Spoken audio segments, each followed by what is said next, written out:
Pronto, professor. Professor Osvaldo, deu certo, pode iniciar, fique à vontade. Tá, eu vou entrar aqui com outro pelo celular, que aí eu vou acompanhando, né? De repente dá certo. Só tirar o som. Muito bem. Agora eu consigo saber o que está acontecendo, né, Augusto? Perfeito. Muito bem.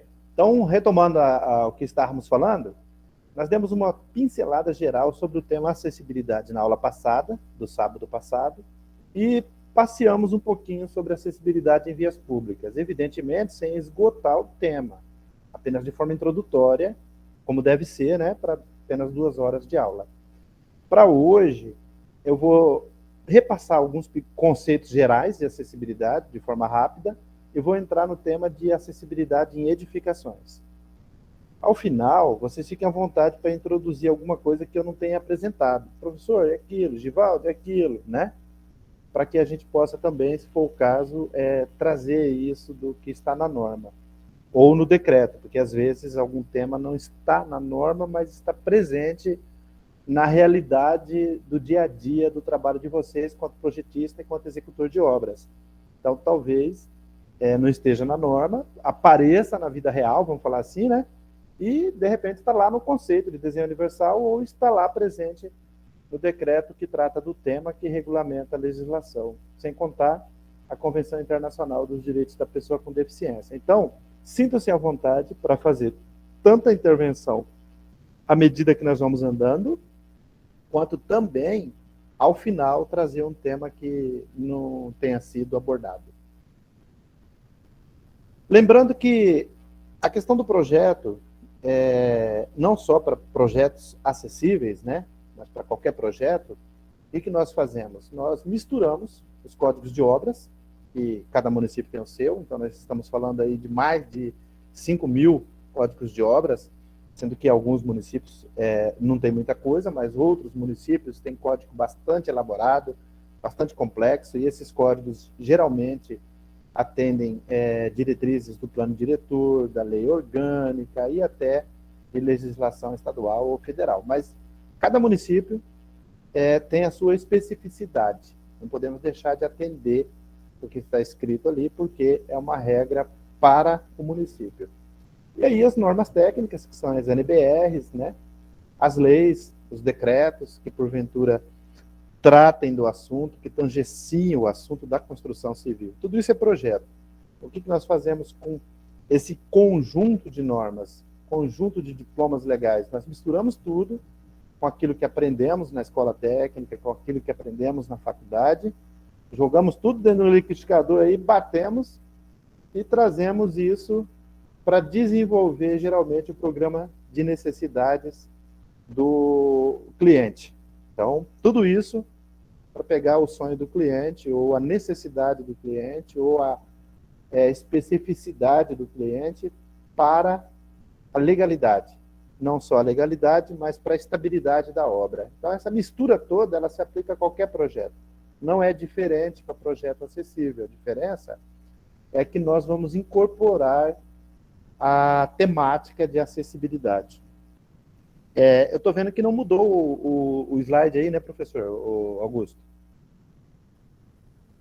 Não, está travado. Rapaz, deixa eu aprender a destravar esse negócio aqui. Aí, Mudou, agora. vai ter que ser assim, é porque eu tinha colocado em tela cheia. Muito bem. Então, essa mistura toda é que gera o projeto que depois, né, vai dar luz à obra. E a obra é o que todos nós queremos. Ninguém contrata um projeto para deixar de lado a execução da obra. E essa obra, que é resultado de projetos acessíveis, ela também deve ser acessível. Então, é esse conjunto, essa mistureba que nós estamos tentando passar aqui, para que vocês incorporem na temática de projeto o tema de acessibilidade. E aí, relembrando, o que é, afinal, a acessibilidade, né?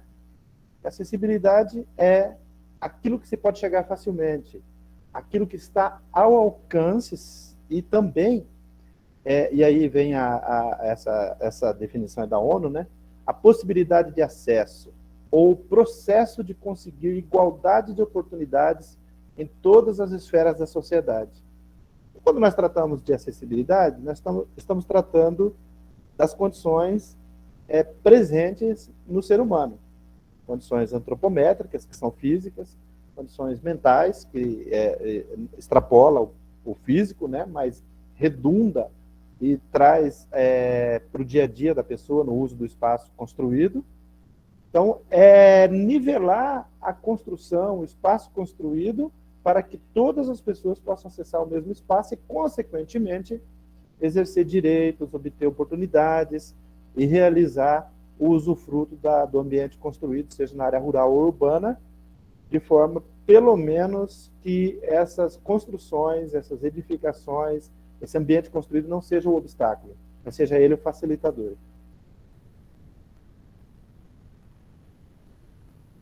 Então, passando essa pincelada ainda no que é acessibilidade, quando nós trazemos, aquela definição foi da ONU, né, mas quando nós trazemos para a definição aqui dentro da nossa realidade nacional, aquilo que está descrito na nossa legislação, é tudo aquilo que a ONU definiu, porém, com um desdobramento. Primeiro, a garantia de que é na zona urbana e rural. E é para pessoa com deficiência, mas também para pessoa com mobilidade reduzida. Já vamos apresentar o que é isso aí, né? Porém, não existe acessibilidade se a solução que você deu em projeto ou obra, ela não permita que aquele espaço construído, ou aquele equipamento urbano, ou aquela edificação seja utilizado com segurança e autonomia.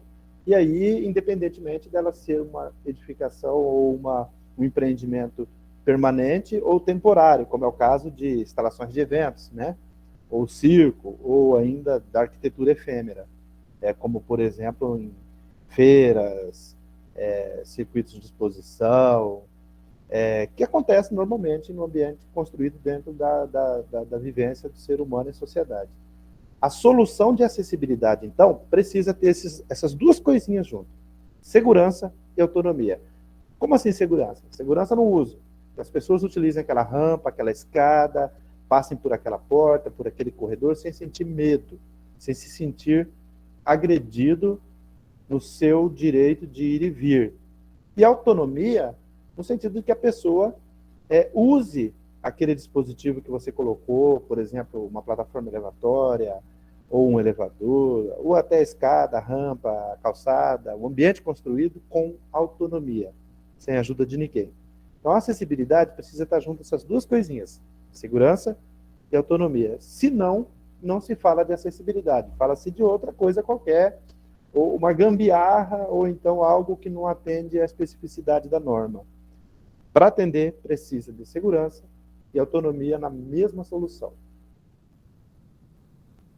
De modo que a acessibilidade é um conceito ligado à qualidade do projeto. Não há qualidade do projeto, não se pode falar em qualidade do projeto e do ambiente construído se eu não tiver eliminado as barreiras existentes que já tenho naquele ambiente construído, ou que eu tenha deixado de impedir o surgimento de novas barreiras. Se eu, quanto técnico, não trabalhar para impedir o surgimento de novas barreiras e eliminar aquelas que já existam, ou seja, passar uma reforma ou executar uma obra sem resolver a questão da acessibilidade, aquela edificação ela perde em qualidade. E qualidade é desempenho. Desempenho é atender às normas de desempenho que também estão em vigor no Brasil. Acessibilidade é um item de desempenho do ambiente construído, da edificação, tanto na área urbana quanto rural. Está muito rápido aí? O pessoal pode interromper à vontade, tá? Está todo mundo muito quietinho, né? Mas vamos lá. Relembrando, mobilidade reduzida é quando a pessoa tem a sua capacidade de se locomover dentro das edificações ou na cidade reduzida. Como assim reduzida? A mobilidade do ser humano padrão, não é normal, né? Padrão de deslocamento ou de se mover dentro de um espaço, utilizar um dispositivo de manobra, como, por exemplo, abrir uma porta, ligar uma luz, colocar algo na tomada, abrir uma janela, sentar numa cadeira, usar uma cama, usar um sanitário. Essa mobilidade, essa capacidade da pessoa de usar o ambiente construído, ela pode ser reduzida de forma temporária ou permanente. Temporária, quando a pessoa adquire uma situação que impõe essa restrição de mobilidade por um tempo, como é o caso de uma cirurgia, de um acidente que faça com que a pessoa fique por um tempo dependente de cadeira de roda, de algum dispositivo de ajuda, ou com a perna engessada, com o braço engessado, ou ainda uma mulher grávida. A mulher grávida, ela tem a sua restrição de mobilidade reduzida, a sua mobilidade reduzida por um tempo e depois volta ao normal. Então é temporária essa mobilidade, a redução dessa mobilidade é temporária. Mas pode ser permanente, tanto com a idade, à medida que as pessoas envelhecem, a sua mobilidade vai sendo reduzida de forma definitiva, né, permanente, ou mediante acidente, violência, arma de fogo, faca, que causa uma deficiência na pessoa. Então, mobilidade reduzida ao grande grupo, que pode ser de temporária ou permanente. E permanente pode ser com a idade, ou obesidade também, ela pode ser permanente ou temporária, e deficiência que atinge de forma definitiva a pessoa. Essa deficiência ela pode ser adquirida ao nascer, né, já nascer com essa restrição de mobilidade, com essa deficiência, ou pode ser adquirida ao longo da vida, a qualquer momento, de forma temporária ou permanente. Bom, feito essas definições conceituais, relembrando para vocês as estatísticas. Quando nós falamos de pessoa com deficiência ou mobilidade reduzida, nós estamos falando de um grupo muito grande de brasileiros que beira 80 milhões de pessoas.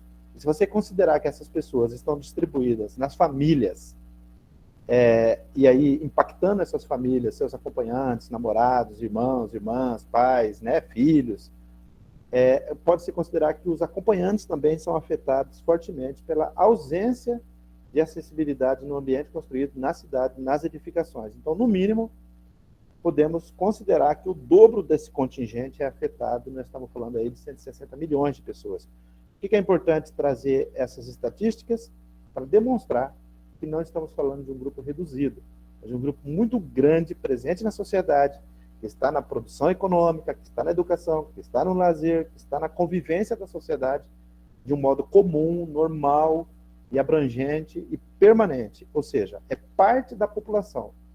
Não dá para separar isso. De modo que, quando nós apresentamos a questão da acessibilidade no ambiente construído, estamos falando de uma política pública, de uma técnica definitiva de inclusão e cidadania.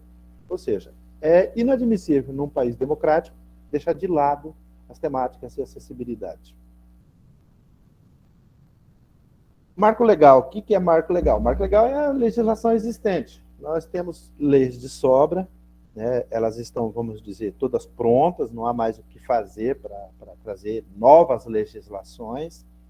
A legislação federal vale para o Brasil inteiro, ainda que o município, evidentemente, tenha sua autonomia para criar sua legislação, essa legislação ela não vai fazer com que a federal ou a estadual deixe de existir ou que as normas deixem de ter eficácia. Não. Continua valendo, só que no município você vai ter uma lei específica e aí você precisa ficar atento com essa legislação lá do seu município. Por quê? Porque, por exemplo, você tem um decreto federal que estabelece critérios de desenho universal para todo o país. Bom, critério de desenho universal, então, é uma imposição legal dentro do Estado Nacional. Então, se aquele município edita uma lei dizendo que não precisa de rampa, por exemplo, que contraria esse critério de desenho universal, então essa legislação municipal não tem eficácia, porque você vai ter que aplicar a federal. Elas não são uma superior à outra, mas elas são concorrentes entre si, complementares entre si, e prevalece aquela que é mais restritiva. Por exemplo, nós vimos na aula passada e vamos ver hoje, que a inclinação de uma rampa, ela obedece a um critério técnico que deve ser cumprido, e a inclinação máxima para uma rampa, para um determinado percurso, para uma determinada situação, é de 8,33%. O município traz uma legislação que estabelece, por exemplo, que aquela inclinação no âmbito do município é de 12%. Evidentemente, vai prevalecer o da União. Por quê? Porque é aquela que estabelece a maior facilidade para o usuário. Ou, nós dizemos que é a mais restritiva.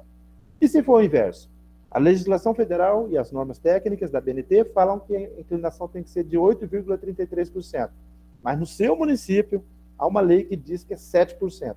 Vai prevalecer essa lei municipal, porque ela é a que mais beneficia o usuário e a mais restritiva. Então, não há hierarquia entre essas leis. O que não pode haver é você preferir, né, atender no seu projeto aquela que facilita a sua vida. É aquela que beneficia o maior número possível de usuários. Esse é um princípio e ele equivale. Muito bem? E os prazos? Trazendo aqui os prazos para vocês, relembrando, os prazos venceram. Não há mais o que se falar em prazo, por exemplo, para edificações de uso público ou coletivo, que é o nosso, né, o nosso material de trabalho, vamos falar assim. Essas edificações públicas, por exemplo, obra nova, estou falando aqui de obra nova, elas tiveram o prazo vencido em 2004, quando publicou a lei, um ano depois, quando terminou o vacatius legis, que é o prazo que a lei deu para que as pessoas se, né, adequassem à situação. Então, se ela o decreto 5.296 é de 2004, em 2005 já não podia mais ter obra nova sem acessibilidade. O que é os prazos de 2007 e 2008 para edificações de uso público e coletivo? São aquelas que já existiam, né? Como, por exemplo, esse hotel que eu estou aqui hoje, ele é de 2000, que já existiam e que não havia, não atendia a norma, não atendia a legislação nova. Então foi dado o prazo até 2007, até 2008, para que houvessem reformas para atender a legislação. Bom, quando nós olhamos para as cidades, nós já sabemos que isso não foi cumprido.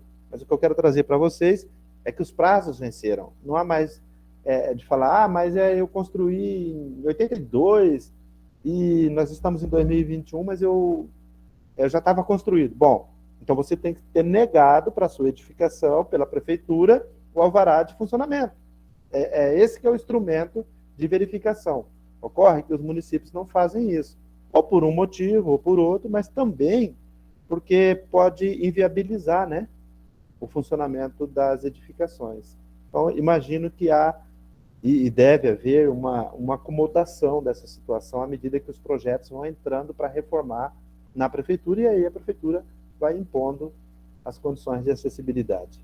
Então, se o proprietário não entra com o projeto, então a prefeitura não aplicaria o prazo. Penso que é uma forma de acomodar essa situação sem prejudicar as cidades de forma muito grande. Então, lembrando, o que deve mudar? Barreiras físicas, que é o ambiente construído, barreira tecnológica, que é aquelas ajudas que são feitas para nós desenvolvermos nosso trabalho e que coloca a barreira para alguns grupos, como, por exemplo, o caso do celular com touchscreen, ou então o notebook que eu uso, ou um monitor de ajuda de passageiros no aeroporto. As barreiras sociais, que é aquelas que são colocadas na sociedade de um modo geral de restrição à pessoa com deficiência, e a barreira de atitude, que é querer atender às normas, ou seja, eu, quanto projetista, quero atender. Eu não domino o assunto, mas eu já sei que eu tenho que atender, eu vou me debruçar sobre o projeto, vou estudar o tema e vou trazer esse conhecimento, vou trazer a solução com a ajuda de alguém, sozinho, com a ajuda das normas, mas eu vou trabalhar para dar solução no meu trabalho, no meu projeto, na minha edificação, na edificação que eu estou construindo, mesmo que eu não tenha todas as informações. Então, é uma atitude, é tomar a atitude de resolver. Isso tem que acontecer também, né, em todas as esferas da sociedade, com o gestor público, com o agente financeiro, porque a acessibilidade não é só projeto e obra. Acessibilidade é uma condição que está presente em tudo que a sociedade faz, desde um atendimento no balcão de uma lanchonete, até mesmo na impressão de um livro ou na apresentação de um programa na TV, cada um com as suas considerações de acessibilidade. Quais são os tipos de edificações que existem? São 3 tipos para a legislação: as edificações de uso público, as edificações de uso coletivo e as edificações de uso privado. As edificações de uso público são aquelas que o poder público construiu ou que ele aluga e administra. Mas não somente o órgão público, mas as empresas prestadoras de serviço público que são, por exemplo, as concessionárias de água, de luz, de esgoto, de gás. Essas concessionárias também se enquadram como edificações de uso público. E outras, autarquias, fundações, todo esse conjunto, esse aparato que é ligado, né, à prestação do serviço público. De modo que essas edificações são de uso público. As outras edificações são de uso coletivo, como e aí eu estou falando de edificações que são destinadas à natureza comercial, atividades de natureza comercial, hoteleira, cultural, esportiva, financeira, turística, recreativa, social, religiosa, que é o caso das igrejas, terreiros, né? Templos, educacional, como as escolas, as indústrias, os hospitais, postos de saúde aí privados, né? Não públicos. Essas edificações são separadas de uso público e coletivo, de modo que a legislação ela trata separadamente cada um desses grupos. Os grupos de uso público são mais restritivos, ou seja, existem mais itens para cumprir. Se você está projetando, por exemplo, uma edificação, ela tem lá 3, 4, 5 pavimentos, 6 pavimentos, é pública, então você tem que ter, por andar, um sanitário por sexo. Veja, um masculino e um feminino. Acessível em cada andar.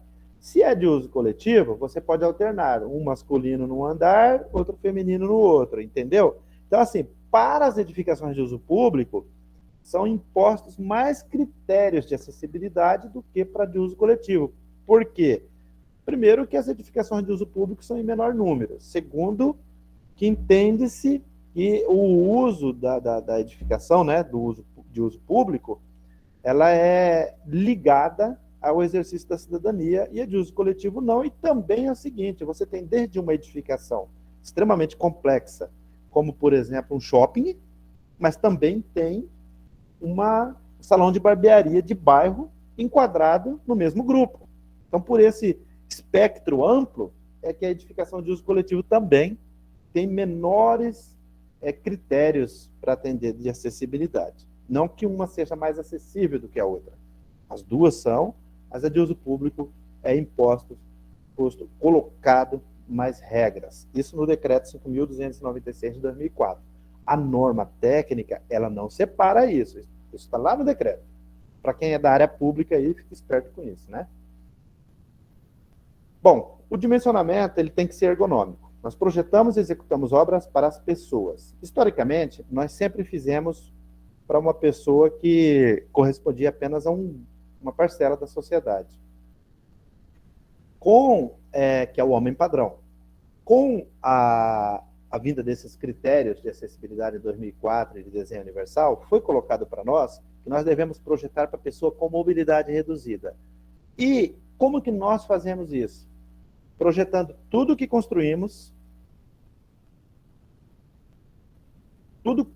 alguém falou aí na improbidade, depois eu vou ler aqui para entender, né? Assim que eu terminar essa sequência. Então, nós projetamos tudo e construímos tudo para a pessoa na cadeira de roda. Como é que a norma convencionou chamar isso? Módulo de referência. Então, todo o ambiente construído, do ponto de vista projetual, da arquitetura e da ergonomia, veja, já vamos para a ergonomia, né? Mobília, espaço, dispositivos, maçanetas, tudo isso deve ser projetado, construído, executado e operado e dado manutenção, porque a acessibilidade não para no projeto nem na obra, né? Continua ao longo da edificação. Isso deve ser feito considerando-se o deslocamento e o uso da pessoa com deficiência na cadeira de rodas, que a norma trouxe como módulo de referência. Ou seja, não só em planta, mas em alcance, em giro, em circulação da pessoa na cadeira de rodas. Esse é o nosso modelo de projeto. É para isso que nós vamos projetar sempre. Esse alcance manual, e esses elementos que eu estou trazendo para vocês, está na norma.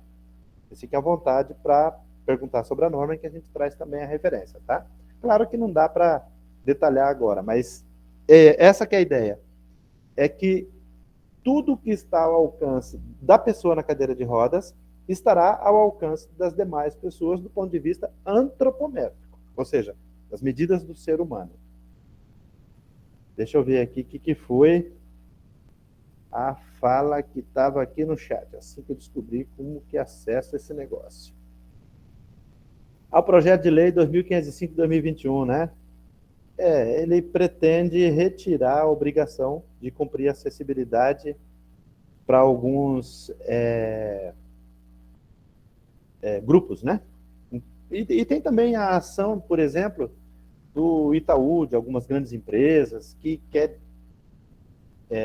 está com uma ação na justiça procurando retirar a obrigação de cumprir a acessibilidade que foi estabelecida em TAC com a FEBRABAN alguns anos atrás. Então, assim, esse movimento sempre tem, né? Faz parte. Nós devemos trazer à tona que nós vivemos numa sociedade, né? E que é uma sociedade que prevalece o Estado democrático de direito. Então, quem é contra e quem é a favor sempre vai estar nessa luta aí, né? Vai prevalecer o resultado dessa luta, vamos falar assim. Inclusive, isso que eu estou apresentando aqui para vocês é o resultado de uma luta anterior. Ainda que consideramos progresso, pode ser que, ao longo dos anos, alguma coisa deixe de ser cumprida. Atualmente, o Brasil é signatário da Convenção Internacional dos Direitos da Pessoa com Deficiência e internalizou, ou seja, efetivou internamente, no Brasil, as normas e a legislação específica a partir dessa convenção. Então, se falando também de deixar essa convenção, o que eu não acho possível, né? Pela forma que ela foi elaborada, pela forma que ela foi aprovada, porque essa convenção, ela, veja, muitas vezes os movimentos nem devem nos preocupar, como é o caso dessa convenção. Como a convenção foi aprovada obedecendo a legislação de modo a se tornar parte da Constituição, teria que fazer de forma que alterasse a Constituição. Hoje, a Convenção Internacional dos Direitos da Pessoa com Deficiência é integrante, né, faz parte da nossa Constituição Federal. Então, não é por um projetinho de lei que vai retirar as obrigações. Esses movimentos vão ter, faz parte. Eu espero que o movimento das pessoas com deficiência consiga impedir, né, ou então aproveitar esses momentos para melhorar a discussão e que nós consigamos progredir. O fato é o seguinte: ainda está em vigor, né? E nós vamos aprender a cumprir. Então, qual é o principal instrumento de projeto? É a norma técnica. Apesar de que tem todo um aparato legal por trás, mas no dia a dia, o projetista, o técnico, na obra, de um modo geral, na análise de projeto, na análise de financiamento, na aplicação das técnicas de desenho universal e de acessibilidade para o projeto do ambiente construído e para a execução da obra do ambiente construído, o instrumento é a norma. E a norma brasileira, que é a principal norma, veja, ela não é a única, ela é a principal norma de acessibilidade, é a 9050. Ela foi sofrendo alterações ao longo dos anos, e o que nós temos em vigor é a 4ª edição do ano passado, que substituiu a de 2015, com poucas alterações, mas já está com o texto novo em vigor, que é essa norma de acessibilidade a edificações, mobiliários, veja, mobília de modo geral, né, ela se iguala e se sobrepõe às normas de ergonomia, espaços e equipamentos urbanos para o ambiente construído. E aí, quando nós falamos lá atrás para vocês que a acessibilidade é no meio urbano e rural, você não vai encontrar a obrigação de fazer no rural na norma, né? Ela até se refere aqui a equipamentos urbanos. E aí as pessoas falam, mas peraí, equipamento urbano, então é só edificação na área urbana? É que a norma não precisa falar isso, porque a lei brasileira de inclusão já definiu. A acessibilidade é para edificações da área urbana e rural. Então, quando você olha edificações na área rural, você fala, poxa, na fazenda? Não, não é bem assim. É que você tem na área rural instalações que atendem o público de uma forma geral, de uso coletivo e público, como, por exemplo, campos escolares de universidades federais, estaduais ou privados. Você tem também paradas de ônibus, paradas de trem, paradas de barco. Você tem instalações de trabalhadores da área rural. Todo esse conjunto de edificações que é similar ao que existe na área urbana. A Lei Brasileira de Inclusão colocou essa obrigação, por quê? Porque no decreto 5.296, que está em vigor, né, ele não deixou de estar em vigor, mas ele não definia a área rural. Então, trataram de definir na Lei Brasileira de Inclusão. De modo que está pacificado e já está, houve disputa, houve questionamento ao nível de STF e está em vigor. Então, é na área urbana e rural. A principal norma que nós vamos usar é a NBR 9050 de 2020, mas não só ela, existem outras normas para algumas coisas específicas, como, por exemplo, atracadouros, né?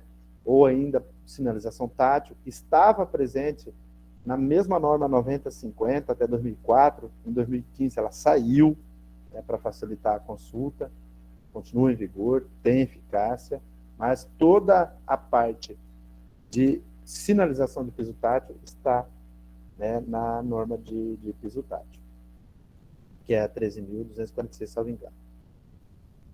O que essa norma faz, a 9050? Ela destaca o conceito de desenho universal. Se ela sempre se referiu ao desenho universal de forma implícita, agora ela faz de forma explícita, inclusive trazendo como um anexo, ao final, os princípios de desenho universal. Para quem quiser avançar no estudo, né? A norma, ela é uma norma de desenho universal, porém, ela destaca os conceitos, ela enfatiza esses conceitos e ela traz também ao seu final os critérios de desenho universal para quem quiser conhecer, que são 7, né? Eu tinha falado 11 na última aula, mas não é 7, 11 é outra coisa. Então, 7 critérios que estão presentes na norma e que cada um daquele ali é um capítulo de estudo para quem quiser desenvolver, né, como técnico, como projetista, as técnicas de desenho universal. Essa norma enfatiza o princípio dos dois sentidos, quando trata de sinalização, obrigando que se tenha sempre o visual e mais um, o visual e o sonoro, o visual e o tátil. Ela enfatiza a questão da sinalização quanto à iluminação, né? Ela faz com que alguns conceitos que estavam meio obscuros ou não muito explicados antes, em 2015 ela enfatiza, em 2020 ela melhora, que é a questão, por exemplo, do como que eu sei, entre o claro e o escuro, qual que é, como que eu meço, né, uma diferença de tonalidade, ou contraste entre o claro e o escuro. E trouxe o conceito de delta LRV, que é uma coisa muito complexa, que eu não sei direito, que nós não vamos trazer aqui, mas é basicamente você medir uma cor, em 0 é preto, em 100 é totalmente branco, e aí, nesse intervalo, estabelecer o contraste. Então, a norma traz essa obrigação, mas nós não temos ainda no mercado como medir isso. É bastante difícil. No entanto, os fabricantes estão começando a apresentar nos seus produtos qual é o delta LRV daquele piso tátil, daquele acabamento, para que você possa trabalhar isso no seu projeto. Ela apresenta a utilização para o maior grupo de pessoas, ela trouxe mais especificidade para algumas temáticas com relação a gestante, pessoa com criança de colo, pessoa idosa, pessoa obesa, pessoa com cão-guia, e aí deixando de ter aquela cara só de pessoa com deficiência. E a acessibilidade não é para o grupo de pessoa com deficiência, é para todos, e para este grande grupo, preferencialmente de pessoa com mobilidade reduzida, entre elas a pessoa com deficiência. Tem mais detalhes arquitetônicos, ela enfatiza a questão dos detalhes, soleiras, puxadores, maçanetas, detalha isso com bastante ênfase, facilitando o nosso trabalho também, né? E os parâmetros antropométricos, que são as medidas para deslocamento com bengala, 2 bengalas, andador com roda, tanto lateralmente quanto de frente, essas referências ergonômicas para o projeto. Esses parâmetros, e até agora tudo isso que eu coloquei para vocês, inclusive quanto ao módulo de referência, está descrito na norma. Vocês vão pegar, é uma norma extensa, né? Mas é uma norma bem definida, onde muitas vezes a solução do seu do seu problema, do seu desafio, está nessa fase preliminar da norma, onde ela define, por exemplo, o que é ambiente construído, o que é adequação, o que é acessível, o que é sanitário, o que é banheiro.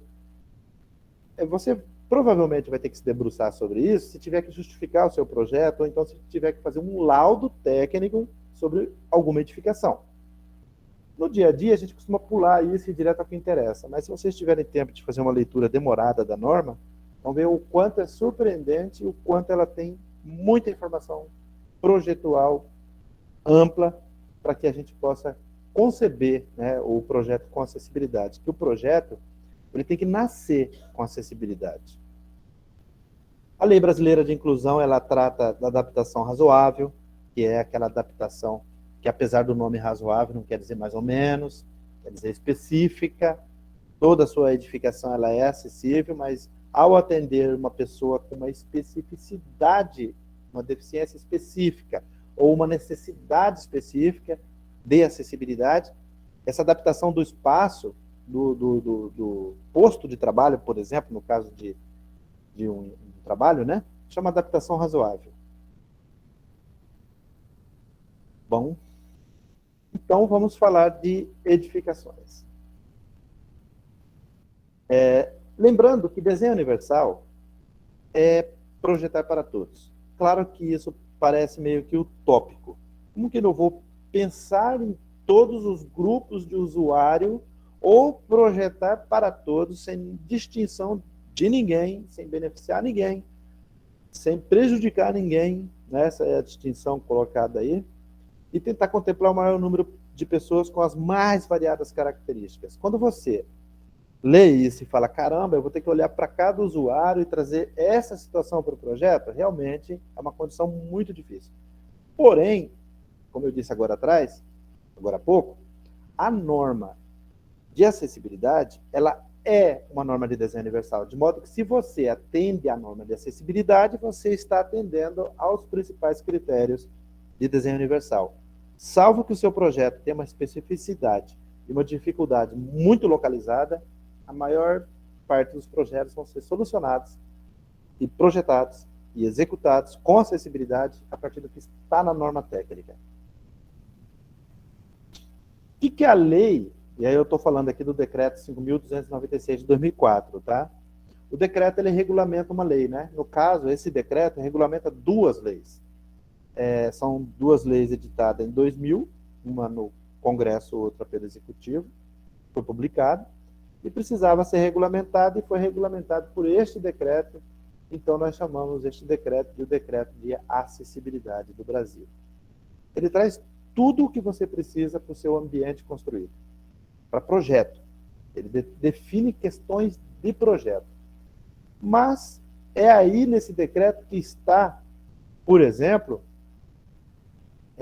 a obrigação de que nós, lá na nossa ART, na RRT local, né, ou no TRT do Conselho Regional dos Técnicos Industriais, é nesse decreto que está a obrigação de declarar se eu cumpro ou não a acessibilidade. Muito cuidado com essa declaração, que ela é automática, né? Quando você está fazendo a RT, RRT ou TRT, ela é automática, você tem que declarar se faz ou não. Por quê? Porque tem projeto que não é obrigado a fazer, como, por exemplo, uma residência. Uma residência unifamiliar não é obrigado a cumprir nenhuma norma de acessibilidade, salvo na calçada, conforme nós falamos na aula passada. Então, este projeto, ele não cumpre norma de acessibilidade. Então, é por isso que está lá na RT, no sistema da RT, ou da RRT do CAL, ou do TRT lá do CRT, o botãozinho para você dizer se cumpre ou não. Então, colocar aquilo ali é uma declaração que pode te trazer complicações se você declarar que tem acessibilidade e o seu projeto não é acessível. Já pensou nisso? Ou se a sua obra não é acessível. Porque é importante trazer uma coisinha. Esse mesmo decreto e toda a legislação de Código Civil do Brasil estabelece responsabilidade para o projetista, para o executor da obra e para o dono da obra, que coloca todo mundo de forma concorrente para responder ao que não foi cumprido com relação à lei. Quem assinou a RT vai ser responsabilizado primeiro, né? Você imagina o seguinte, você terminou a obra, inaugurou, alguém foi lá e viu que não atende acessibilidade, fez uma denúncia, o Ministério Público moveu um processo, o juiz nomeia um perito, ficou provado que aquela obra que você executou não cumpre a acessibilidade. Não adianta você, quanto executor, virar e falar, não, mas eu executei o projeto que está errado. Por quê? Esse decreto ele coloca a responsabilidade para o autor do projeto e para o responsável técnico de forma concorrente. Se o projeto não atende a acessibilidade, o responsável técnico pela execução tem que dizer, olha, esse decreto não cumpre a acessibilidade, estou devolvendo para você consertar. Complexo, né? Mas é o que diz o decreto. Por quê? Ele trouxe responsabilidade para esses dois profissionais, o autor e o responsável técnico. Esse decreto, então, que coloca a obrigação de que a concepção e a implantação, e implantação aqui é a execução, tá, gente? Tem que ver o contexto do decreto, né? Implantação é execução de obra.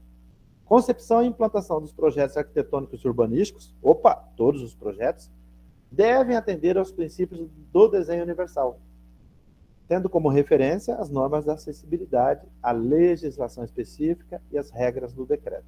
Então, você não vai encontrar na norma técnica o que eu falei sobre sanitário. Está no decreto. Você não vai encontrar, por exemplo, a obrigação de que, ou a desobrigação, né? De que algumas partes da construção não precisa cumprir acessibilidade. Está no decreto.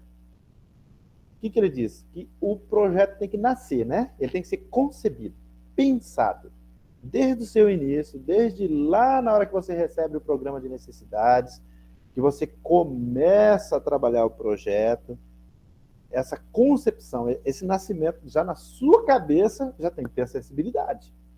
Não dá para fazer um projeto e depois reformar o projeto. E eu estou vendo isso no mercado. Existem arquitetos, técnicos, engenheiros, especialistas em acessibilidade. Aí ele pega o projeto original e reforma antes mesmo de sair a lei. Não. Ele tem que nascer com acessibilidade. É igual bombeiro. Bombeiro você tem que atender às normas de saída de emergência já na concepção. Não adianta colocar um corredorzinho e depois o bombeiro mandar alterar, né? Então, concepção é o mesmo critério. Acessibilidade o projeto tem que nascer com acessibilidade e depois ser executado. No artigo 11, traz o seguinte, que a construção, reforma, ampliação ou mudança de destinação. Olha só que interessante. Construção, obra nova. Reforma, está lá a sua obra paradinha, né? E apesar de que essa questão da reforma foi superada porque o prazo acabou, né? Mas vamos lá. É o que eu disse ali atrás. Sua obra está paradinha, belezinha, você resolveu reformar, a prefeitura, para aquele tipo de obra, obriga que seja emitido alvará. Você apresenta o projeto de reforma, a prefeitura analisa, um dos critérios será a acessibilidade, mesmo que a sua obra seja uma obra de 1970, por exemplo. Ou ampliação. Você tem 100 metros quadrados, vai ampliar mais 50, 30, 20, não importa. Todo o conjunto da obra deverá atender aos critérios de acessibilidade. Não é qualquer obra, já que acabou o prazo para a reforma. Ou ainda, veja só, você tem uma casa, uma área comercial, e a sua filha formou em odontologia, e você vai colocar ali um consultório. Então, é só colocar as instalações, não vou mudar nada, nem parede, nada, então não preciso atender a acessibilidade. Não, você saiu de uma destinação que era uma edificação de uso privado para agora uma edificação de uso coletivo, ou público, né? De repente foi alugado para ser, por exemplo, um posto de atendimento da Cefaz na sua cidade. Mudou a função, mudou a destinação da edificação, tem que cumprir a acessibilidade. Saiu do privado para o comercial ou para o público, a obrigação de atender a acessibilidade é total ao nível de reforma, segundo o decreto 5.296 de 2004. Pessoal, mais alguma observação aí? Todo mundo falando demais, né? Vamos lá. Mas então, com relação à acessibilidade, eu tenho que olhar tudo para fazer o projeto? Sim. Como você faz com qualquer outra disciplina para o seu projeto. Desde a escolha do terreno, até a implantação da obra neste terreno, as calçadas do entorno, né, e dentro do terreno, que são os pátios, estacionamento, acesso, todos os acessos. Obra nova é obrigada a cumprir a acessibilidade em todos os acessos. Eu tenho uma loja que tem 10 portas, todos os lados, todos os acessos, né, com acessibilidade. Circulação em geral, interna, externa, vertical, horizontal, todo o conjunto de circulação. A utilização desses ambientes de serviço, se não for ambiente, se não for espaço ou compartimento exclusivo de serviço, e aí estamos falando de barrilete, casa de máquinas, área de circulação exclusiva para manutenção. É só isso que não atende a acessibilidade. O resto, tudo tem que atender. E a sinalização dessa edificação. Então, muitas vezes no seu projeto tem tudo isso, num projeto arquitetônico, por exemplo, mas você talvez entregue o pacote completo. Arquitetura, instalações, estrutura, mas você não tem no seu escopo sinalização. Essa sinalização da edificação, que ao final, veja bem, como é que nós fazemos geralmente? Ao final, chamamos uma empresa que faz plaquinha, né? Definimos essa sinalização da obra. Não é assim. O que a norma estabelece é que sinalização, a obra não, a norma, né? Eu falei norma. A norma, o decreto, a legislação estabelece que a sinalização provisória ou definitiva é parte da edificação e, portanto, tem que ter projeto que tem que ser executado e, em tese, o município deveria cobrar. Como o município já não consegue, pelo menos o nosso município em Cuiabá, não consegue olhar nem o básico, né? Porque eles demoram demais. Imagina se tivesse que olhar a sinalização, que é uma coisa que tem um conceito mais amplo e é difícil de colocar numa norma local. Muito bem. Dito essa sequência de projeto aí... Dito essa sequência de projeto... Professor Givaldo, Oi. o senhor permite fazer uma colocação? Claro. Não está diretamente no assunto, mas, senhoras e senhores, eu estou disponibilizando aqui um link alguns já preencheram, mas a maioria ainda não, do formulário para a emissão do certificado. Aqui vocês simplesmente vão entrar, preencher o nome, concordar com os termos lá, porque eu preciso saber quem está presente, tá, para que eu possa emitir o certificado. Tá certo? O certificado é referente à aula da semana passada e dessa. Então, por favor, preencham. Professor Givaldo, obrigado. Vamos lá. Muito bem, obrigado, Augusto.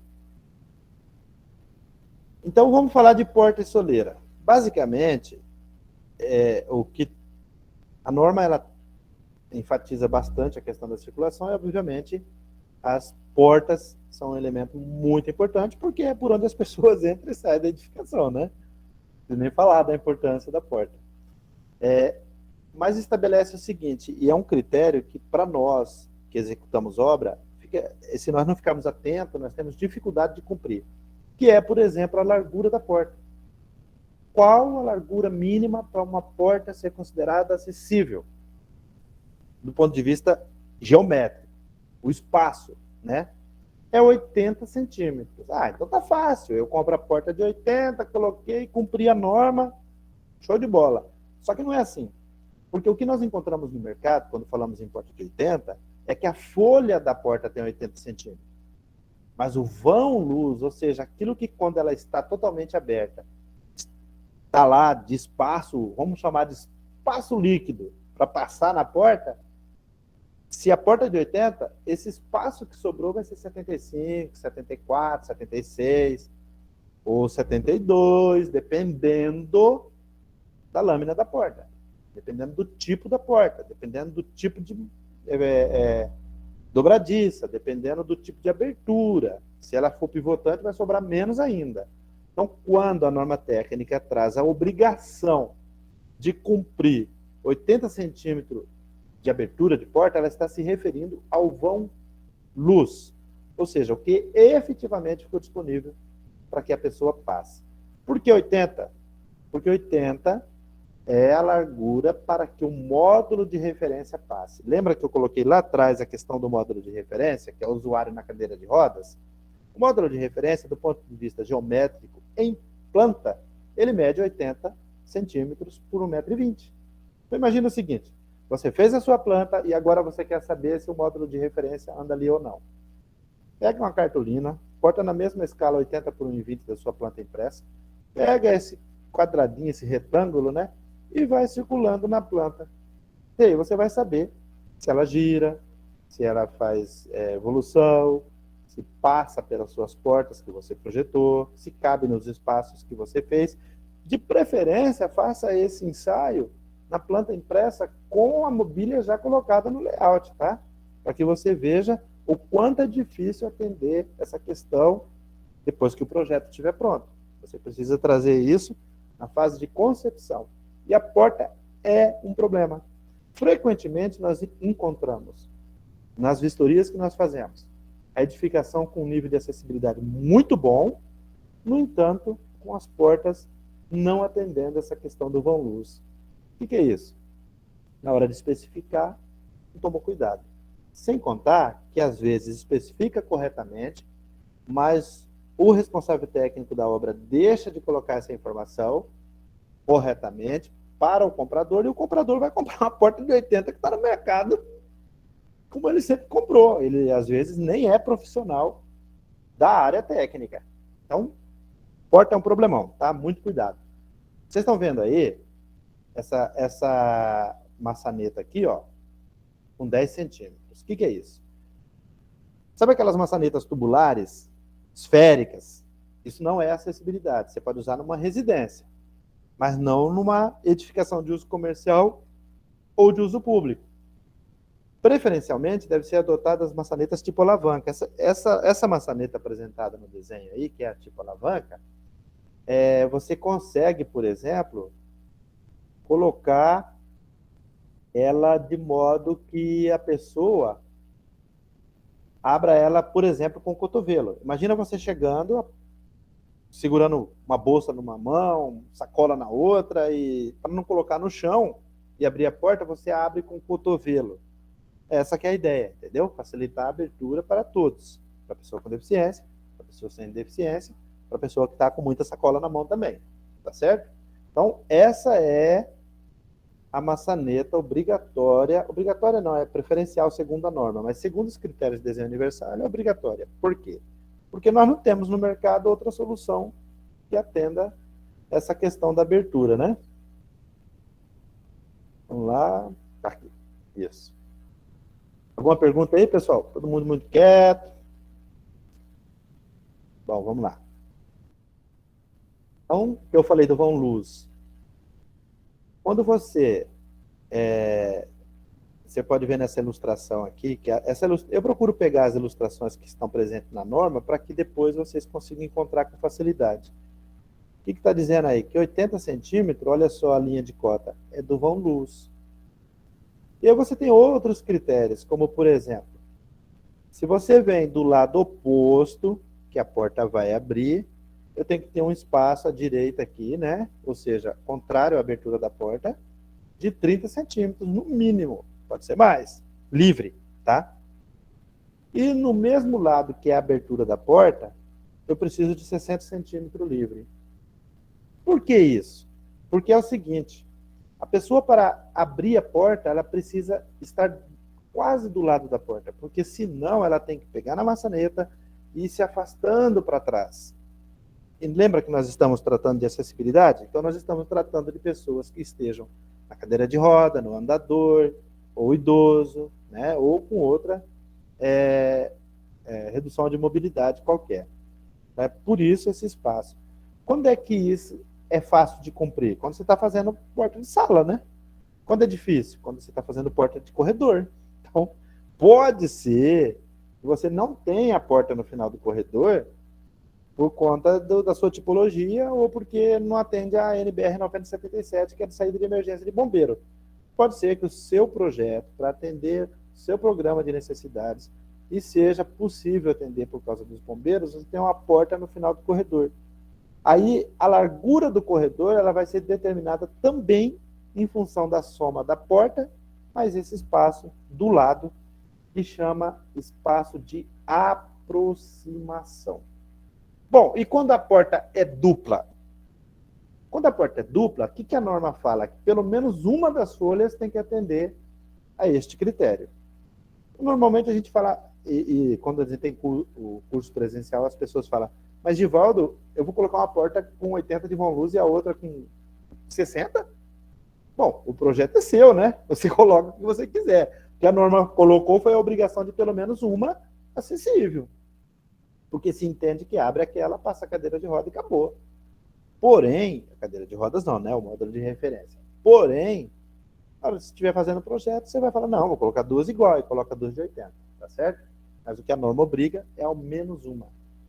Quando você tem banheiro, vestiário, local de hospedagem, como por exemplo esse hotel que eu estou aqui agora, ou de saúde, você deve, não é opcional, você deve colocar uma barra interna nessas portas, associada à maçaneta. Essa barra é uma obrigação para todos esses locais que está definido aí. Não é só no banheiro. No banheiro eu tenho visto com frequência. Mas em vestiários nós temos dificuldade de ver.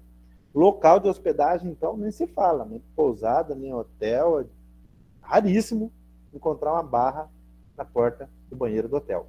Alguns dias atrás, eu tive o prazer de ver a apresentação de um trabalho de conclusão de curso de arquitetura, onde o graduando, né, apresentou um projeto de um hotel que excelente trabalho, mas nenhuma porta, e o trabalho dele estava bem feito ao nível executivo, nenhuma porta tinha barra interna.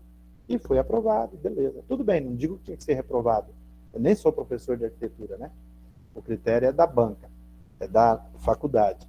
Mas você vê, é um elemento obrigatório, que tinha que estar no projeto, como é obrigatório muitas outras coisas que estavam lá. Beleza. E se a porta for do tipo vai e vem? Obrigatoriamente ela tem que ter visor. O visor é para que as pessoas não colidam, né, uma com a outra. Agora, esse visor, ele tem que ter critério de desenho universal. Ele tem que ser, vamos dizer assim, mais baixo, não é alto.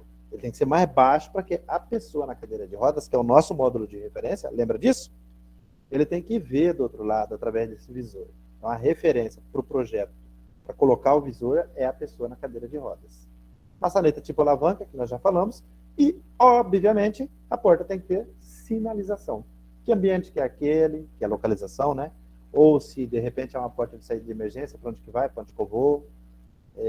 A sinalização é um item obrigatório. E sempre associado visual mais tátil ou visual mais sonora. A sonora é um desafio. Isso aí as tecnologias estão melhorando. Então, alguns exemplos aqui, ó, de como não se deve fazer. Essa foto aqui, por exemplo, vou ver se consigo aumentar. Do corredor, uma porta, como eu falei aquela hora, no fundo do corredor. Então, não tem área de aproximação para abrir ela, nem de um lado, nem do outro. Provavelmente, esse corredor, se ele não é público, ele atendeu a norma quanto à largura.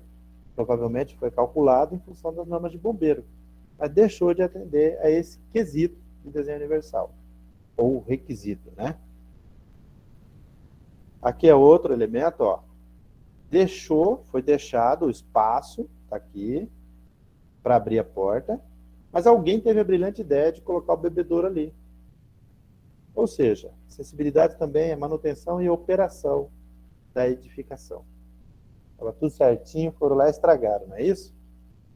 Quando você... esse desenho aqui exemplifica a situação da abertura. Quando você tem esse espaço de aproximação, eu vou girar aqui para facilitar, acho que facilita. Esse espaço de aproximação aqui, ó, mínimo de 60 para o lado da abertura da porta, é para a cadeira de rodas se alojar aqui do lado, abrir e passar. Se não, tem que ficar andando para trás para abrir a porta. Vocês imaginam a impossibilidade. Bom, a gente fala em cadeira de rodas, que é o nosso módulo de referência para projeto. Porém, qualquer pessoa, o jeito certo, correto de abrir a porta é se instalando aí do lado e puxando a porta sem que ela venha para cima de si. É simples de entender isso aí, não é verdade?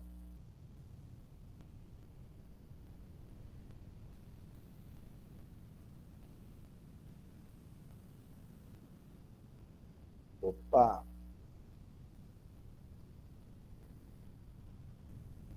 Então, porta com duas folhas. Está aqui um pequeno exemplo, né? As duas folhas não precisa, para acessibilidade, basta que uma delas tenha 80 centímetros de vão luz. Mas, obviamente, questão estética, nós vamos colocar igual, mas isso é uma questão de projeto seu.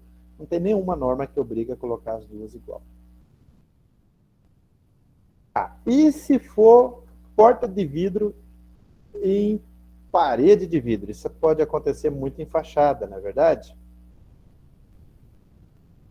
Esse desenho aqui está na norma. Então, eu procuro trazer sempre o desenho da norma. O que acontece? Eu estou fazendo uma obra agora de reforma em um shopping aqui em Cuiabá. E a fachada é toda envidraçada. É desse jeitinho que vocês estão vendo. Tem um pórtico, né? Esse pórtico é obrigatório, tá? Esse pórtico aqui é obrigatório. Você tem que delimitar onde está a porta. Você tem que dizer para que a pessoa veja de modo intuitivo, né? Bate o olho e já sabe, ali é a porta. Você tem que demarcar, você tem que realçar a porta. Como? Com pórtico. Esse pórtico, ele tem a largura mínima, salvo engano, é 5 centímetros. Mas tem que existir. Pode ser maior, claro, né? O seu projeto é que vai definir isso. Mas eu queria trazer aqui a ilustração, essa questão da faixa aqui, ó. Tá vendo essa faixa horizontal? Está cotado aqui a altura da faixa mais alta entre 1,30 e 1,40, essa do meio a 90 centímetros a 1 metro, e a mais baixa 10 centímetros a 30. Essa do meio é obrigatória, tá certo? A de cima e a de baixo é opcional. Então, o seu projeto que vai definir. Você coloca obrigatória porque a norma determina. Você pode colocar outros se o seu projeto pedir.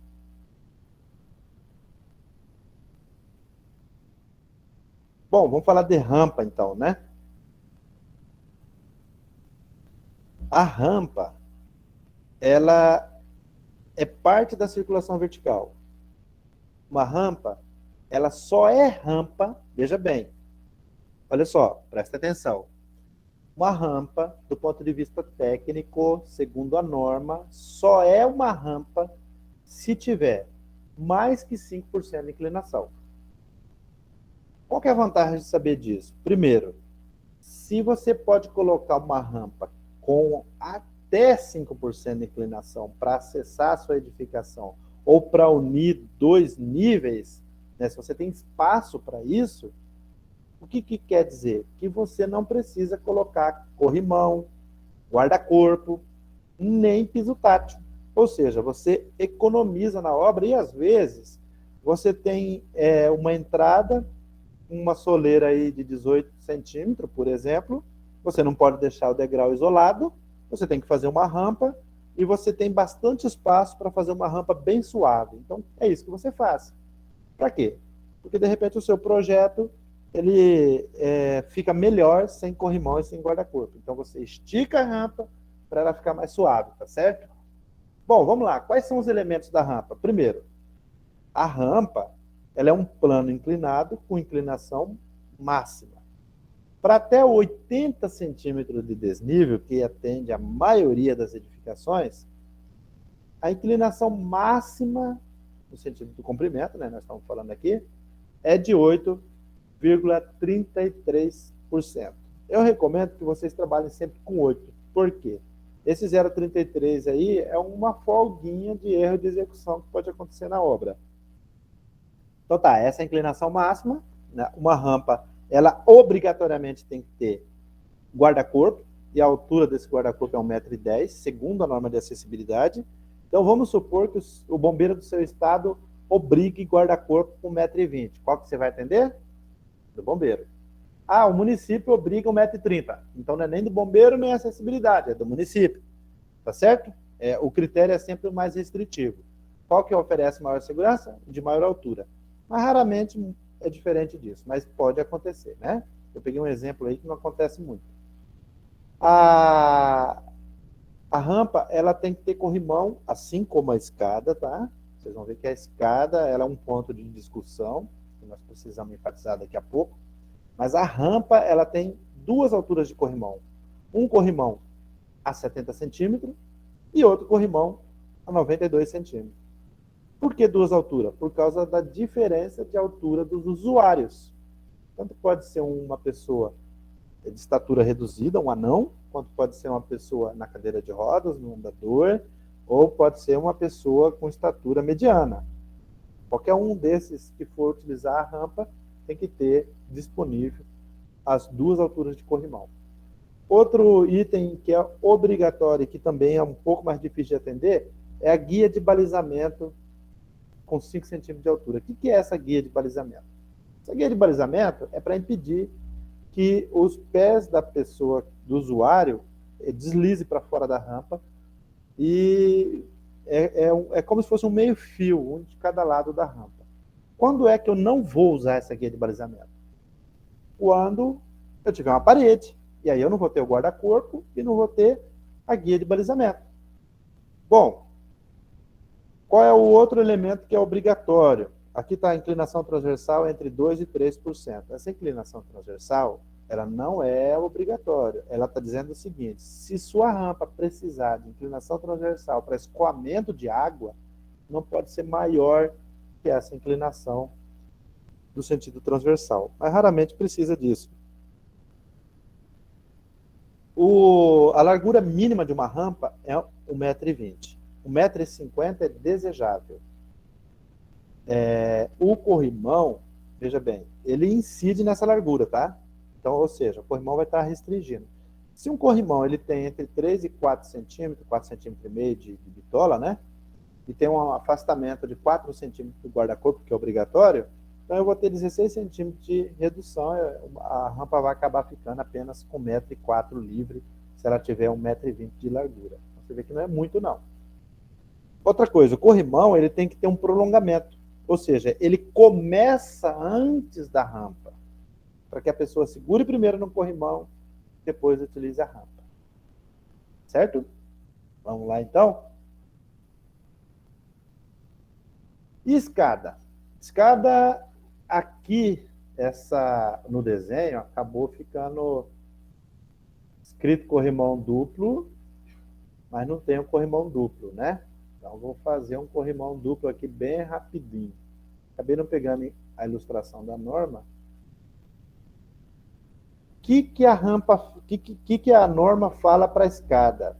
Desde 2015, não é 2020, 2015, nós somos obrigados a fazer também duas alturas de corrimão nas escadas. Anteriormente, as escadas tinham apenas o corrimão a 92 centímetros. Agora tem que ter de 92 e de 70 centímetros. Por quê? Pela mesma situação da rampa, para atender pessoas de pequena estatura, crianças e anões. É uma obrigação. O guarda-corpo também, né, é um elemento, como da rampa. A guia de balizamento é uma novidade de 2015, que foi mantida em 2020. Guia de balizamento é aquele meio fiozinho na beira da escada, tá? É outra coisa difícil de ver em projeto e obra. E a sinalização do piso e do espelho. Até 2015, você sinalizava só o piso, ou seja, a borda do piso. De 2015 para cá, você passou a sinalizar, a ser obrigatória a sinalização do piso e do espelho, ou seja, tem um Lzinho de sinalização ali, né? Vamos avançando aqui, senão nós não vamos dar conta, mas fique à vontade para fazer a intervenção. Sanitários, banheiros e vestiários. O conceito do sanitário, a norma não coloca tamanho de sanitário, tá? Nem de vestiário. O que ela coloca é a obrigação de garantir o giro da cadeira, as barras, o banco articulado no caso de chuveiro, né? E quando é reforma, né, esse giro ele pode ser feito do lado de fora. Quando é obra nova, o giro é feito dentro. Agora, uma coisa que eu quero trazer para vocês aqui, ó, que nós colocamos, essa bacia sanitária que vocês estão vendo aí, com essa abertura frontal, ela não é acessível, ela é hospitalar. Então, colocar no seu sanitário acessível uma bacia sanitária, a bacia sanitária com abertura frontal não é acessibilidade. Essa abertura frontal ela tem outra função em hospital, que é o acompanhante fazer a higienização do paciente, introduzindo a mão aí por baixo ou colocando algum dispositivo, tá? Bom, deixa eu ver aqui, tem umas perguntas aqui que eu estou pulando, né? Só um pouquinho que eu vou abrir aqui. Altura do corrimão, né? Essa foi a primeira pergunta do Josilei. A altura do corrimão, segundo a norma, são duas alturas, tá? Para rampa e para escada, que é 70 centímetros o corrimão mais baixo, e aí eu estou falando da geratriz superior, ou seja, do topo do corrimão. E 92 centímetros o corrimão mais alto, 70 e 92, certo?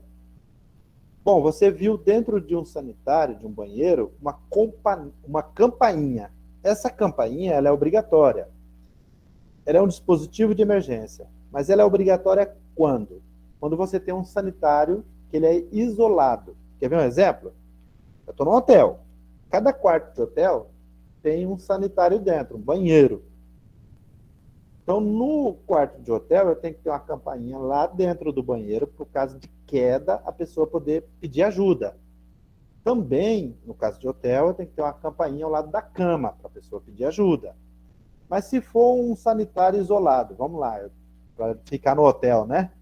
Eu tenho um saguão, eu tenho um conjunto de sanitários, e o sanitário de pessoa com deficiência ele é isolado, ou seja, ele está afastado dos demais, e ele está afastado do balcão, ele está num local de acesso um pouco mais longe. Esse sanitário, obrigatoriamente, tem que ter uma campainha. Essa campainha ela tem uma regra, 40 centímetros do piso, perto da bacia sanitária, mas se for um vestiário, eu tenho que ter no mesmo banheiro mais de uma campainha, uma próxima ao chuveiro, outra próxima ao sanitário, e, se possível, uma próxima da pia, que é onde acontecem as quedas de pessoa com deficiência e de pessoa idosa. Respondido? Bom, as barras de apoio, a norma ela coloca o mínimo. Você pode colocar mais em função da especificidade do seu projeto. De repente, você está trabalhando uma casa de apoio. Então, o seu projeto vai demandar mais cuidado. Mas, de modo geral, para as edificações de uso público e coletivo, as barras que estão colocadas na norma, que são próximo à bacia sanitária e em volta do lavatório, ou seja, para apoio do uso do lavatório, para apoio do uso da bacia sanitária e para apoio do mictório, elas são barras mínimas, ou seja, o suficiente e básico para funcionamento, aproximação e uso da pessoa com deficiência, idoso ou pessoa com mobilidade reduzida de modo geral, para usar aquele espaço com autonomia e segurança. Então, você pode criar dentro do seu projeto do ponto de vista estético, ou do ponto de vista diferencial, ou do ponto de vista de uma especificidade, mais barras. O que você não pode fazer é reduzir a quantidade de barras.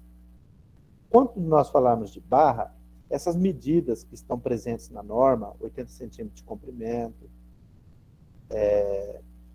a localização dela é em função do eixo da bacia, em função do eixo do lavatório, a determinação da profundidade do lavatório, esses elementos são obrigatórios, eles são fixos, eles são de segurança. Por quê? Porque essas medidas foram as medidas encontradas para o melhor funcionamento desses equipamentos dentro do banheiro.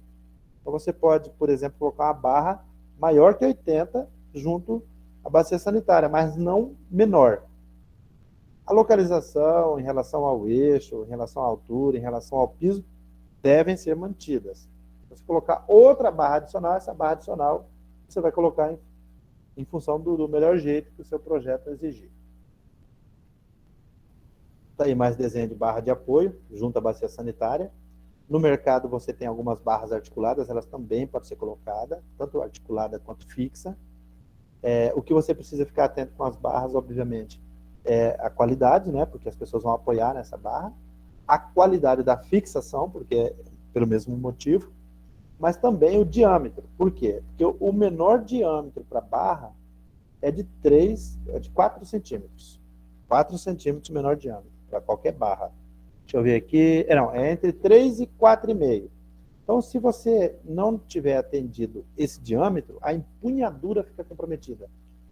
E aí compromete a segurança e compromete também, consequentemente, a autonomia. E não é uma solução de acessibilidade. Posso usar isso para minha edificação de uso privado, de menor bitola, porque esteticamente fica mais agradável? Pode.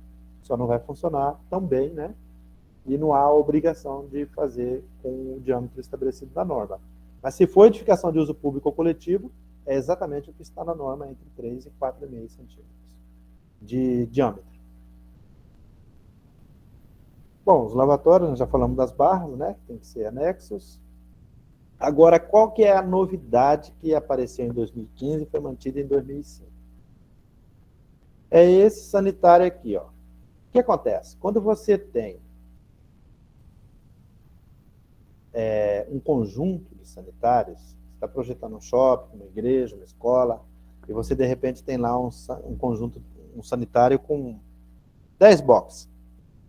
Obrigatoriamente, e eu não estou falando de sanitário acessível, sanitário de uso comum. Obrigatoriamente, um desses boxes deve ter barras, como vocês estão vendo aí na figura. Não existe a obrigação de garantir o giro, não é um sanitário acessível, mas sim um box acessível.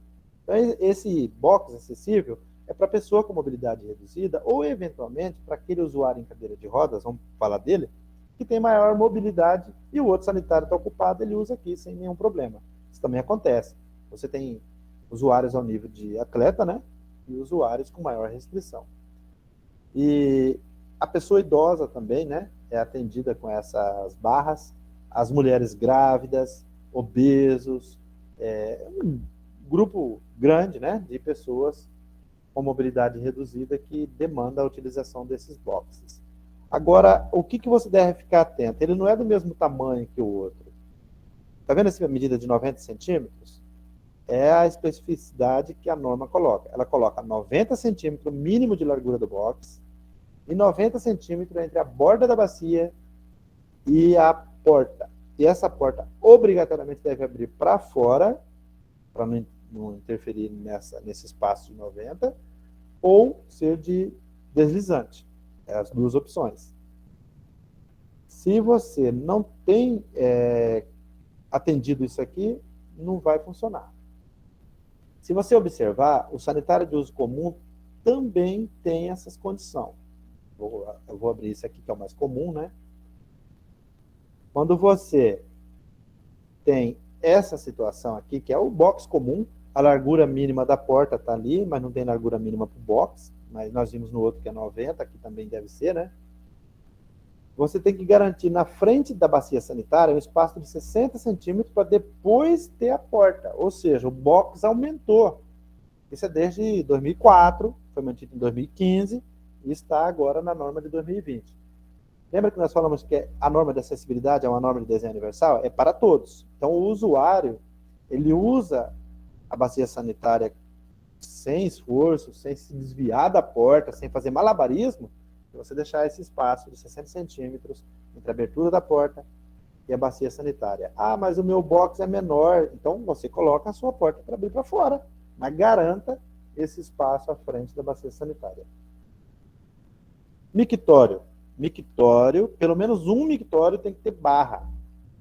A barra é obrigatória. E você tem um distanciamento entre as duas barras que é de 60 centímetros. Mesma coisa, é para pessoa com deficiência?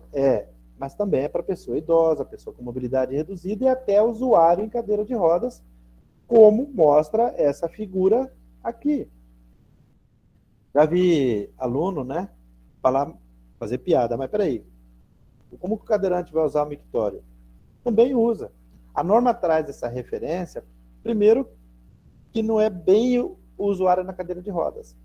É porque nós desenhamos tudo para o módulo de referência. Então, você tem que entender que para se aproximar do mictório, você vai usar o módulo de referência de 80 por 1,20, que é referenciado à pessoa na cadeira de rodas. Por isso, esse desenho. Mas também o usuário em cadeira de rodas pode se aproximar e usar o mictório.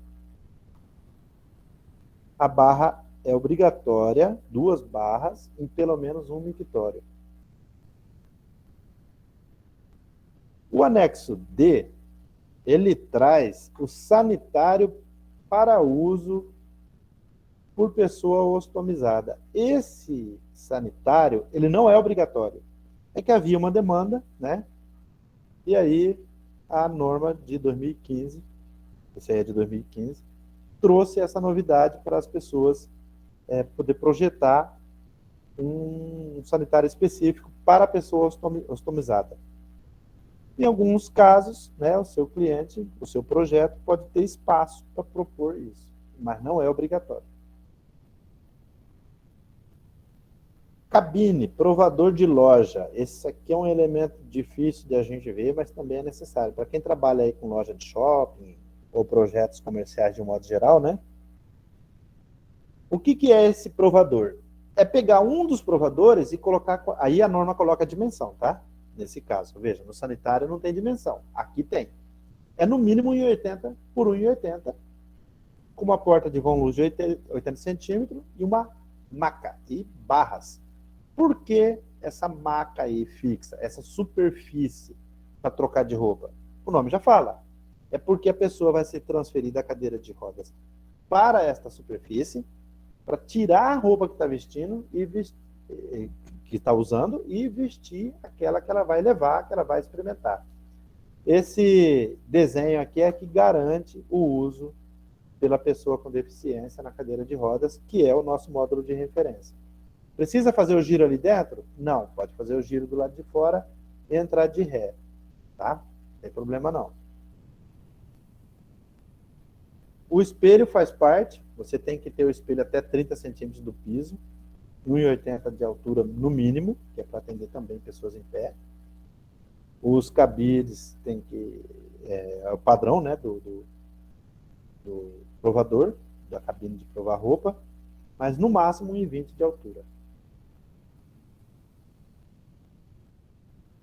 Os acessórios. Acessórios de sanitário, de um modo geral, ele tem o seguinte: porta-objeto,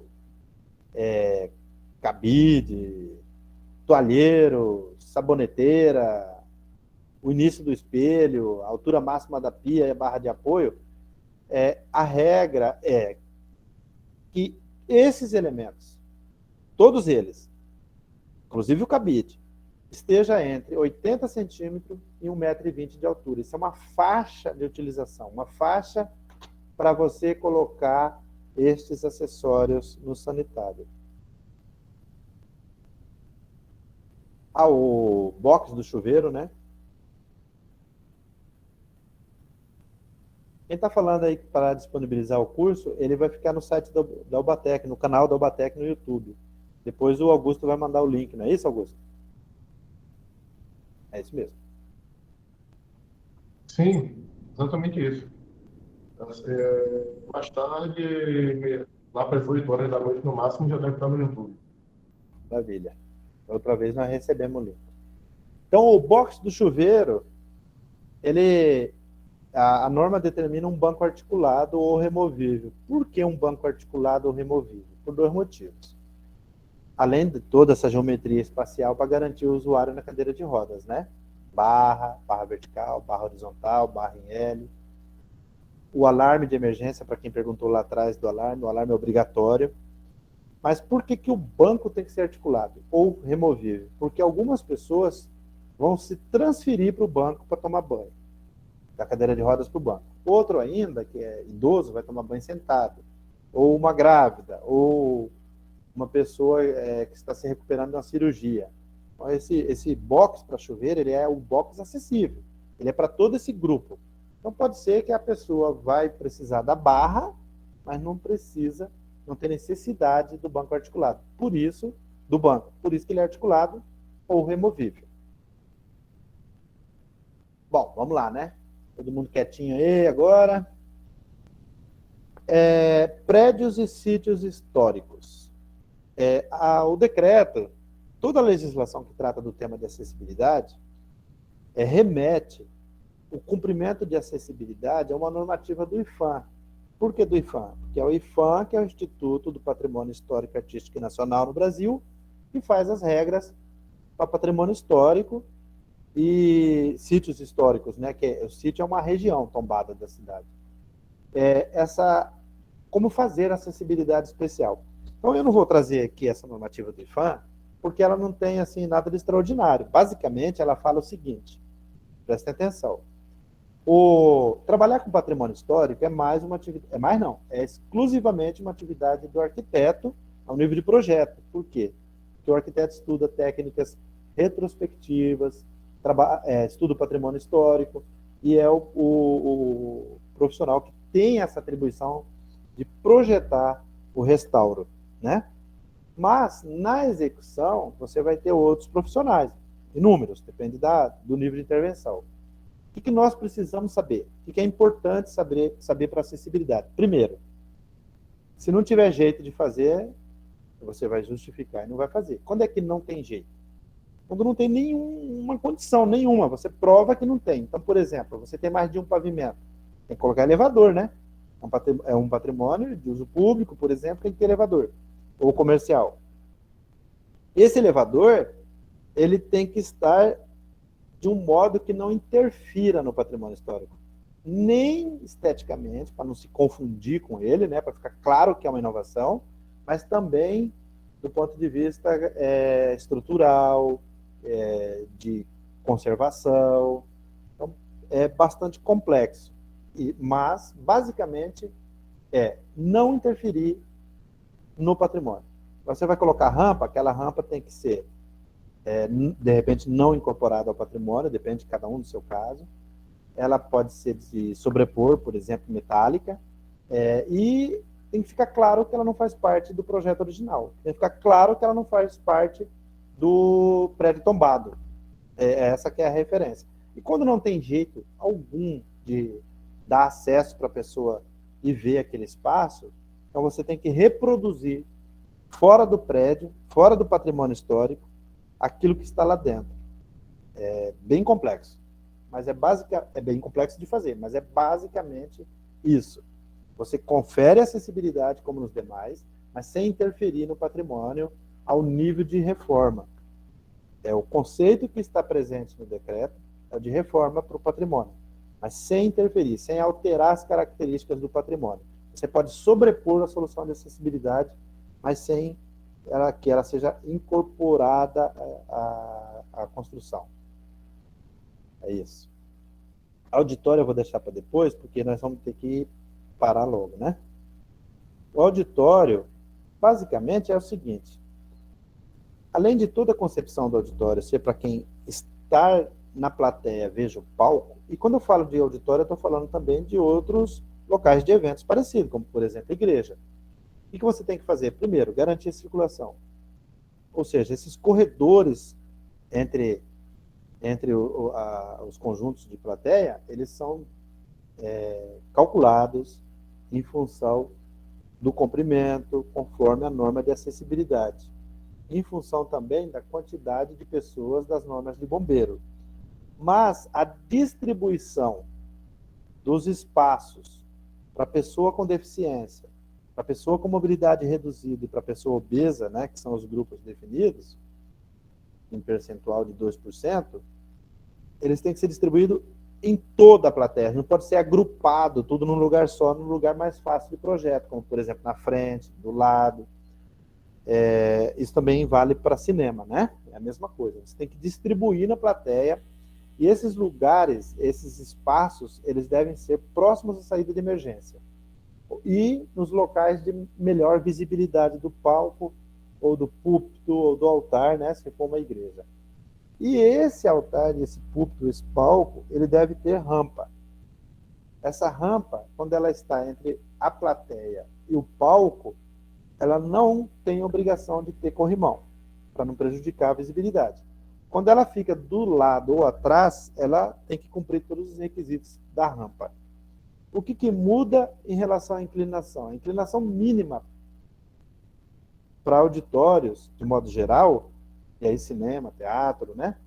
É que essa inclinação de rampa ela pode ser até 16,66%. é o dobro dos demais.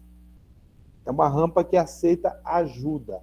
Então, a rampa para estes palcos permite que a pessoa não tenha autonomia.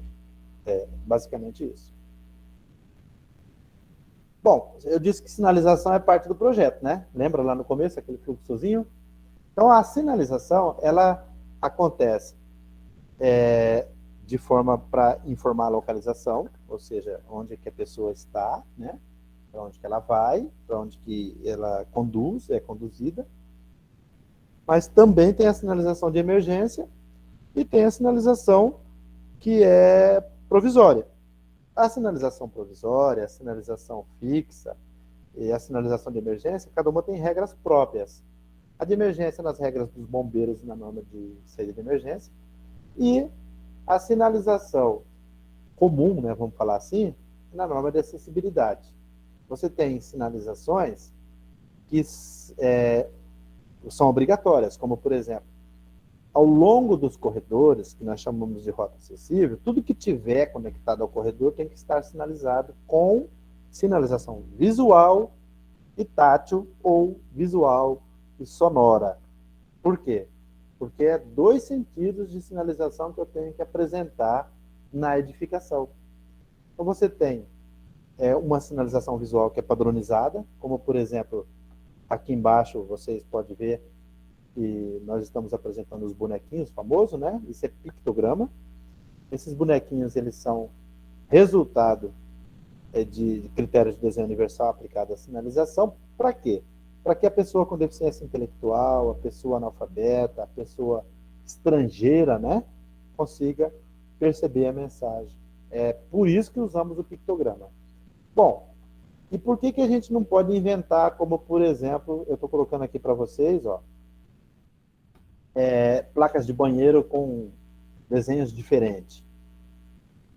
Veja aqui embaixo. Onde tem o banheiro feminino, está o desenho de uma galinha, o desenho do sanitário masculino, um galo. Isso é uma linguagem que não é questão de ser pejorativo ou não, é porque ela não é universal. Ou então você tem um desenho diferente, como, por exemplo, aqui o primeiro, né, um rapaz de sunga fazendo sinal de musculação, fazendo força com os bíceps. Isso aqui é uma referência muito regional ou, às vezes, muito próxima de um conhecimento específico. Não é, então, internacional e não atende todas as pessoas. Por isso, usamos o pictograma.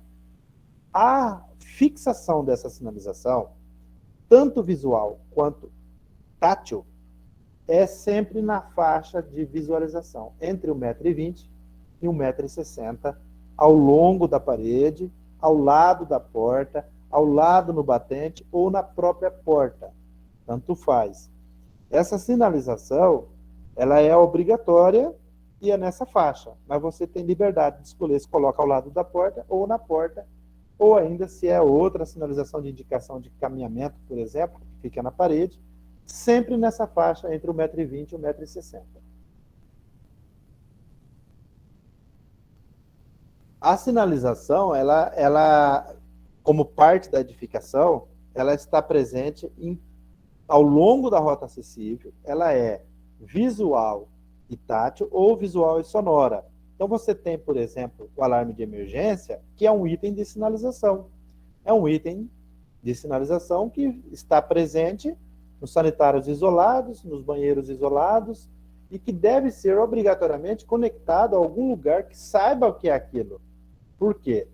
Porque não adianta acionar e apitar, por exemplo, dentro do próprio banheiro. Tem que apitar lá na recepção, lá na portaria, lá na administração, onde alguém saiba o que é aquele aviso. Então, no caso de hotel, por exemplo, você tem alarme de emergência no chuveiro, qual quarto que está tocando? Senão, a pessoa lá na recepção que percebe o alarme tem que sair procurando de quarto em quarto. Então, esse cuidado está onde? No projeto. É um projeto de sinalização de emergência para acessibilidade. Então, não vai aparecer no projeto de prevenção e combate a incêndio e pânico e não vai aparecer no projeto da edificação de uso geral. É um escopo de projeto que deve ser negociado com o cliente, mas precisa ser feito porque normalmente nós deixamos de fora. Às vezes, indicamos no projeto de arquitetura e não fazemos as instalações de eletricidade. O piso tátil, basicamente, ele existe dois tipos. Esse que parece um macarrãozinho é o piso direcional, que serve, né, para indicar uma direção. O piso de alerta serve para indicar um risco, uma mudança de nível ou ainda uma mudança de direção quando ele é associado ao piso direcional. O piso tátil tem uma norma específica. Então, eu vou deixar para falar das composições, das utilizações específicas para uma outra aula. Mas eu quero trazer para vocês que ele é usado sempre no início e no final das escadas, sempre no início e no final da rampa, sempre na porta dos elevadores e, se possível, ao mínimo, ou seja, que só coloque se for estritamente necessário. Nesses casos que eu citei, como início e final de escada e rampa, ou na porta de elevador, sempre obrigatório. Mas para outros elementos, como por exemplo, eu estou mostrando agora, você tem um obstáculo elevado, embaixo você tem que fazer uma sinalização. Mas essa sinalização, ela é obrigatória com o piso tátil, se ele estiver elevado a mais de 60 centímetros do piso acabado. Então, às vezes, você traz no seu projeto ou na sua fixação ele a 60 centímetros e não precisa de colocar, né, o piso tátil. Não é só porque barateia a obra, mas é porque fica menos confuso. O piso tátil, ele é muita informação para a pessoa com deficiência visual, então, quanto menos usar, melhor. Quando você tem a necessidade de sinalizar o objeto elevado, de preferência, você não coloca o objeto elevado ao longo da sua rota acessível, no corredor, nas interligações entre estacionamento e a edificação. Porém, se você for obrigado a colocar, tomar esse cuidado. A altura não pode passar de 60 centímetros. Por quê? Está vendo aqui a figura da pessoa, o usuário com bengala? É porque essa bengala é que vai identificar o objeto elevado. Se você sobe, você é obrigado a colocar o piso tátil. E aí vem uma situação bem mais complexa de executar, de manter e até o excesso de informação para o usuário. Então, muitas vezes o projeto define pela eliminação do piso tátil de alerta. Ele não é obrigatório em tudo. Se tomar esses cuidados, você vai eliminando a necessidade de piso tátil de alerta. Então, veja esse caso aqui. É uma foto de um pilar inclinado, né? Provavelmente uma solução arquitetônica e estrutural, dentro de uma concepção de projeto. Porém, criou-se um obstáculo elevado que está colocado a mais de 60 centímetros do piso, num trecho, e a menos de 2,10 metros de altura. E você, então, é obrigado a sinalizar. Você tem que sinalizar tudo que está entre 60 e 2,10 de altura. Então, às vezes, você sobe um pouquinho acima de 2,10, já não precisa mais sinalizar.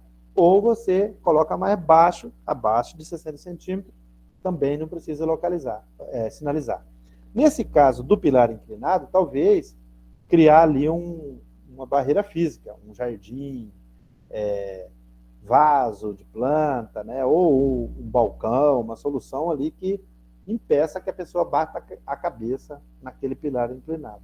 Então, muitas vezes, a solução de projeto, ela oferece o obstáculo, mas ela mesma, no projeto, pode eliminar a necessidade do piso, tomando os cuidados de medida entre 60 e 2,10 centímetros, 2,10 metros, 60 centímetros e 2,10 metros, ou então colocando um obstáculo físico, eliminando assim a necessidade do piso tátil. Por quê? Porque piso tátil é elemento de difícil manutenção e também de difícil composição e é um excesso de informação para o usuário. De modo que, se eu usar ao mínimo, é melhor.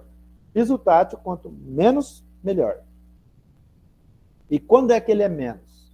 Quando eu elimino a necessidade. Não é quando eu deixo de colocar. Bom, hoje o nosso bate-papo termina aqui agora, né? Nós sabemos que a acessibilidade é um desafio para todo mundo. As normas são amplas, existe muita atenção. E não é todo cliente que cobra, ou ele quer, ou ele se interessa. Ele não está nem aí com o projeto acessível, ele só quer resolver o problema dele. Então, se nós nos capacitarmos, nós vamos conseguir fazer acessibilidade e, então, preparar uma cidade inclusiva para ser utilizada por todas as pessoas de forma segura e autônoma. Essa aula da semana passada e a de hoje são introdutórias. Se vocês tiverem interesse, a gente pode bolar um curso mais demorado com a norma, onde nós iríamos ponto por ponto trabalhando os temas. Como é demorado e exige muita paciência, né? E bastante interação, porque a norma ela é extensa e por ser extensa é chata, né? Você precisa estar disposto. A partir de 15 pessoas, nós podemos trabalhar a norma da mesma forma que nós estamos fazendo agora, só que em mais aulas, porque tanto a norma 9050 quanto a norma de piso tátil são complexas. Então, porém, eu já me coloco à disposição aqui, tanto da Ubatec quanto de vocês se manifestarem, para a gente montar esse curso. Augusto, se alguém tiver alguma pergunta aí, colocação.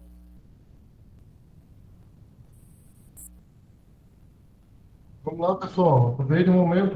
O pessoal está cansado hoje. É uma informação maciça, né? Cansativa, no sábado à tarde, mas quem tiver alguma colocação, fica à vontade. Informação de extrema. E Araújo, fica à vontade, pode falar.